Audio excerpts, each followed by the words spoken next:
Diane et Actéon. Extrait des Métamorphoses d'Ovide.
Il était une montagne pleine du sang des animaux tués.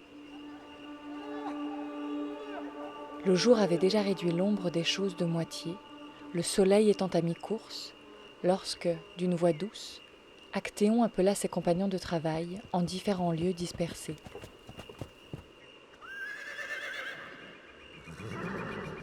Mes amis, nos filets et nos armes ruissellent du sang des fauves, et la journée a été fructueuse.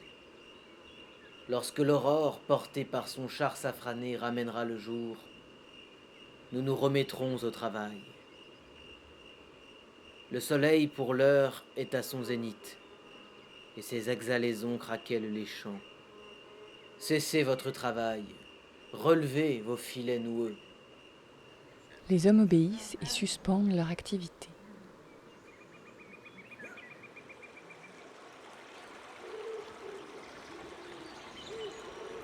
Il y avait là une vallée, du nom de Gargafier, consacrée à Diane la cour vêtue, où pins et cyprès poussaient drues.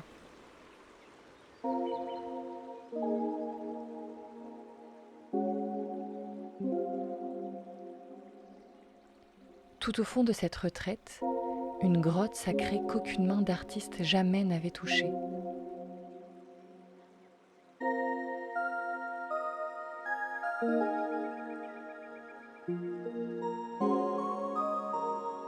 C'est la nature ingénieuse qui avait imité l'art, creusant à même la roche et le tuflis une voûte naturelle. À droite chante une fontaine d'eau claire et transparente, et l'herbe borde son entrée évasée.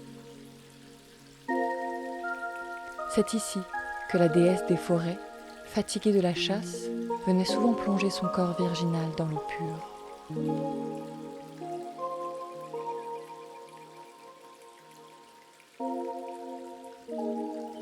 Après qu'elle fut entrée là, elle donna à sa nymphe écuyère son javelot, son carquois et son arc débandé. Elle fit glisser sa tunique qu'une deuxième ramassa. Deux autres la déchaussèrent, et la plus experte d'entre elles noua en chignon ses cheveux épars autour de son cou. Les nymphes allèrent ensuite puiser de l'eau qu'elles versèrent de leurs grands vases.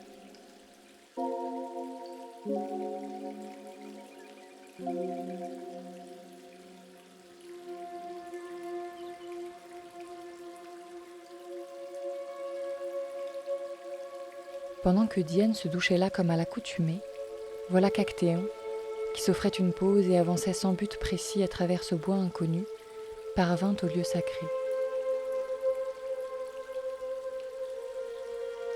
Le destin en avait ainsi décidé.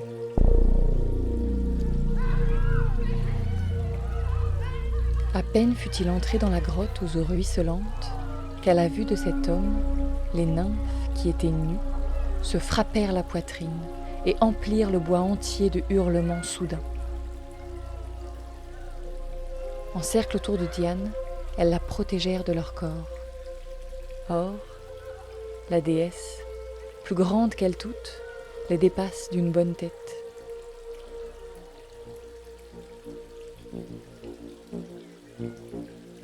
comme se colorent les nuages frappés de plein fouet par le soleil, comme l'aurore vêtue de pourpre, ainsi se colora le visage de Diane, surprise, sans vêtements.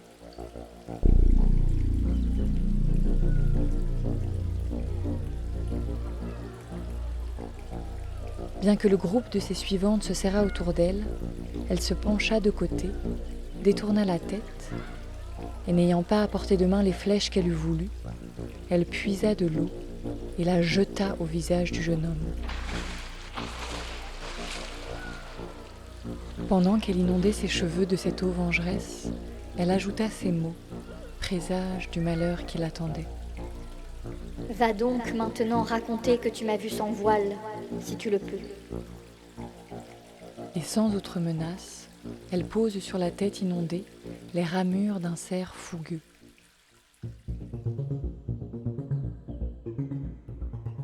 Elle allonge son cou et taille en pointe ses oreilles. Change ses mains en pieds, ses bras en longues pattes et couvre son corps d'une peau tachetée. Elle y ajoute la panique. Le héros, Actéon, prend la fuite et tout en courant, s'étonne de sa célérité.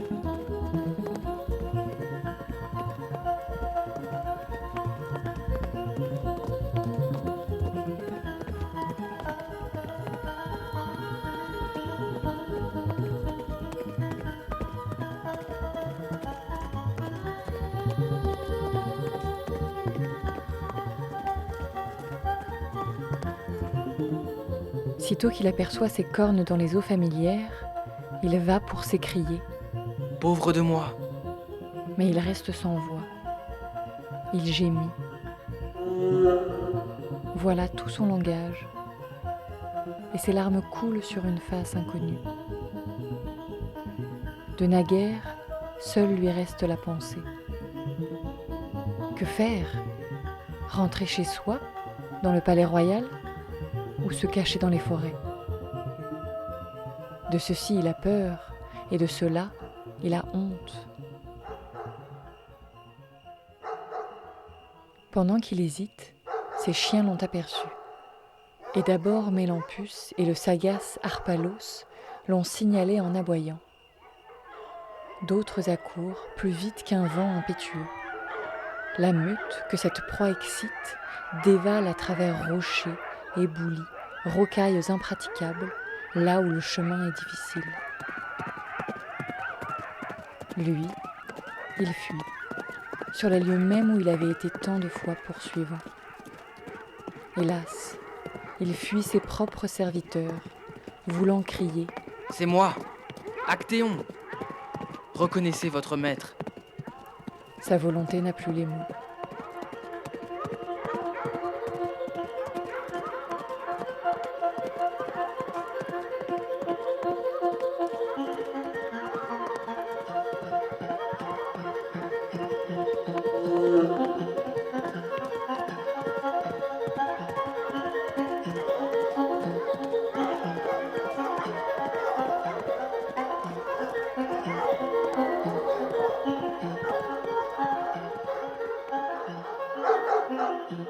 Les aboiements résonnent dans l'air.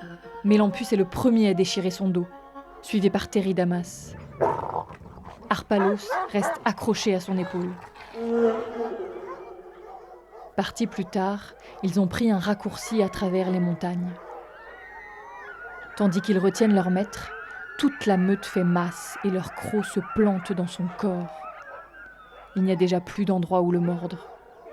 Il gémit. Et le son qu'il émet, s'il n'est pas d'un humain, n'est pas non plus celui d'un cerf.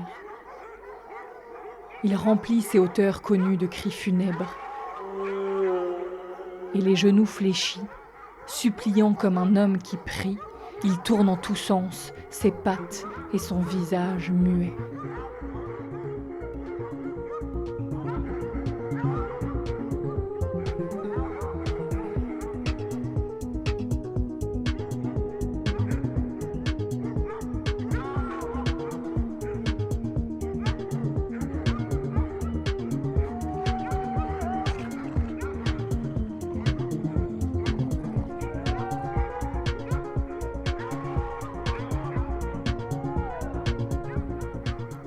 ignorant tout, ses compagnons encouragent et excitent comme d'habitude la troupe déchaînée. Ils cherchent des yeux Actéon et appellent sans relâche le faux absent. Celui-ci tourne la tête à son nom. Et il déplore son absence et sa paresse à venir voir le spectacle d'une proie capturée.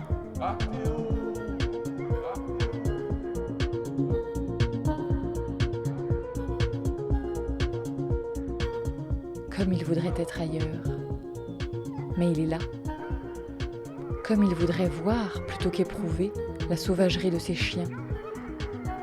Il l'encercle et, enfouissant leur gueule dans son corps, déchiquette sous l'apparence d'un cerf leur propre maître.